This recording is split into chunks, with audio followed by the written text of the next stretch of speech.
Hello and welcome to the FREDTV Sports Report. I'm Evan Massoud reporting from Chew Park.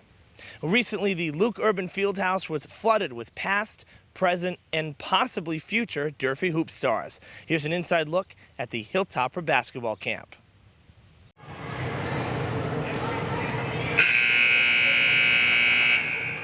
For the past 4 summers, the basketball coaches at Durfee have held the week-long Hilltopper basketball camp, open for players from elementary school right on up to high school. Boys coach Jamison Guimond says this is the perfect place for a rookie because they will learn dribbling, shooting, and everything in between. If kids are on the fence about whether they want to play or not, this camp's about working hard and having fun. So initially, if they like the game, they'll learn through having fun and learning basketball at our camp. So I think the decision will become easy to them if they want to play. Now, one player who was on the fence was Durfee's Shaylin Carrero. She candidly told me that she was nervous to try out, but as a former camper, she knew that the fundamentals she learned here would help her succeed on the Skip Karam court. In my age, it was very competitive. And I mean, all my friends loved basketball, so I really tried hard. I wasn't that good, to be honest, but I worked hard. I did this camp often, and it definitely helped me to become better. And get better she did. She had her best season last winter with the Lady Hilltoppers as a sophomore. Her coach, Brendan Kelly, says that players like Shaylin are great role models for the younger players. Part of that stems from Durfee's tight-knit community. If you look at the staff, I mean, it's everybody's got a direct tie to Durfee, so I think the kids see that. They want to be a part of it. Most of them are going to come here, so I think that has a lot to do with it. And they're bringing their friends, and they're having a good time with that. So, I think that stuff's all important. 13-year-old Brendan McRoy would agree, because Durfee has seen generations of his family walk through its doors and succeed. He says he wants to follow in their footsteps. Durfee High School is where my parents went and where my grandparents went, so I just like coming here every summer to get better and hopefully, brush up on my fundamentals and stuff like that. Brendan is just another example of why this generation of Hilltoppers is very promising, giving the boys and girls coaches a reason to be optimistic for years to come. Yeah, the future's bright on both sides. Our girls section right here is the best, the biggest it's been.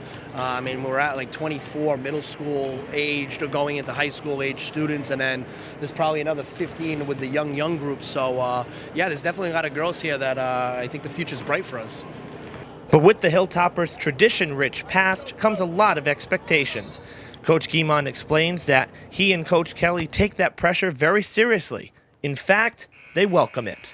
It's a very passionate community, so we have a responsibility to carry on that tradition and also help the kids in the community. We have a great staff that comes in and helps us, which is a big thing. And, every year the kids that come in, they have fun, they work hard, they come back, they tell a friend or two, and the camp has just grown to numbers that are at the best we've had. So the gym is full, and, in Fall River, with how big of a basketball school Durfee is and the community is, the gym should be full, so we're proud of that. Now, this is one of those summer staples here in Fall River, so if you missed out, be sure to enroll next summer for 2017. Now, here at Chew Park, the Legion season came to an end last weekend, so we're going to shift our attention back to the Fribble League. This week, the Royals and Mets squared off under a beautiful twilight sky. Just a perfect night to play some ball. We'll jump right in. Bottom 2, 3-2 Royals. Jake Ferreira sends it back where it came from to bring home a pair of runs. Travis Stone and Cody Monty cross the plate. The 2-run single makes it 5-2 Royals. They weren't done. Bases loaded, nobody out for Jason Martin. He lines it into center. Ferreira trots home from third. 6-2 the score. Bases remain juiced for the next batter, the speedy Chris Rosa. He rips it by the glove of Derek Law Liberty. John Beaupre will score from third. Josh Ferreira in behind him, and Jason Martin comes all the way around from first. It's a bases-clearing triple as Rosa stands at third with 3 RBI to his credit. Royals led 9-2 at that point. Thanks to the 8-run second inning, the Royals blow out the Mets 14-2, the final score. And now the playoffs are just around the corner, so be sure to stay with us throughout the month of August for exclusive coverage of the Fribble postseason.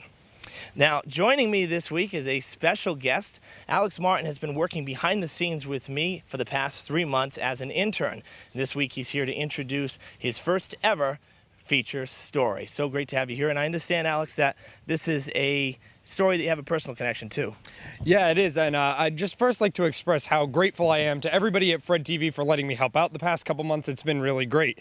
Yeah, as you said, I have a bit of a personal connection with this piece. I was a musician at Somerset Berkeley Regional High School for a few years, so I thought it would be fun to take a look at the David M. Morris Foundation and how it helps Music Town keep itself running. Let's take a look.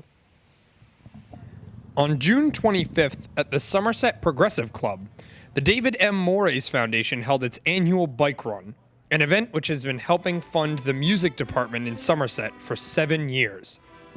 The foundation began after David M. Morris, a Somerset resident and musician, passed away from cancer in 2009.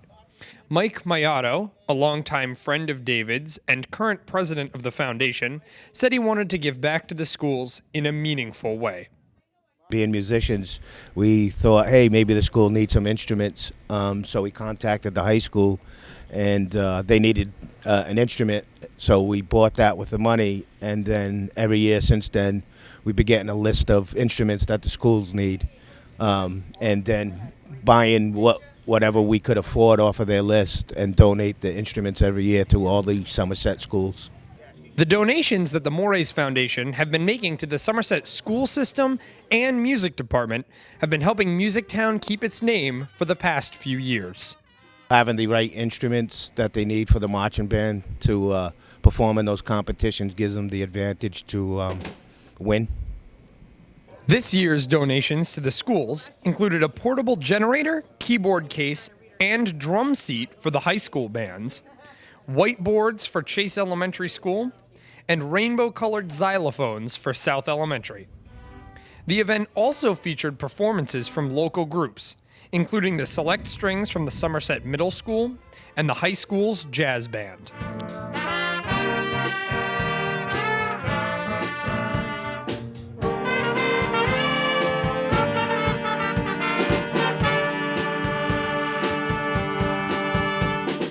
One of the members of the jazz band, trombonist and high school junior William Medeiros, has been a member of the music department since he was in the 4th grade and expressed how important the Morris Foundation is to the band's success.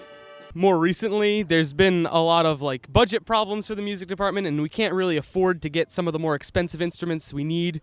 So the organizations like the Morris Foundation provide us with some of the more expensive instruments that we need. For example, last year they got us a Barry sax, which is just thousands of dollars that the school can't afford.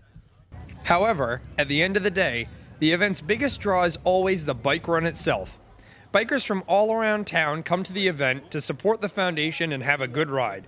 I think it's a great day for a bike run. I think everybody's in a great mood, and I think everybody's going to have some fun today. At this year's event, between the run itself, food, raffles, and other donations, the Morris Foundation raised $10,900. And with the Somerset Berkeley Regional High School Marching Band winning the national championship last year, the money certainly isn't going to waste. For FREDTV, I'm Alex Martin.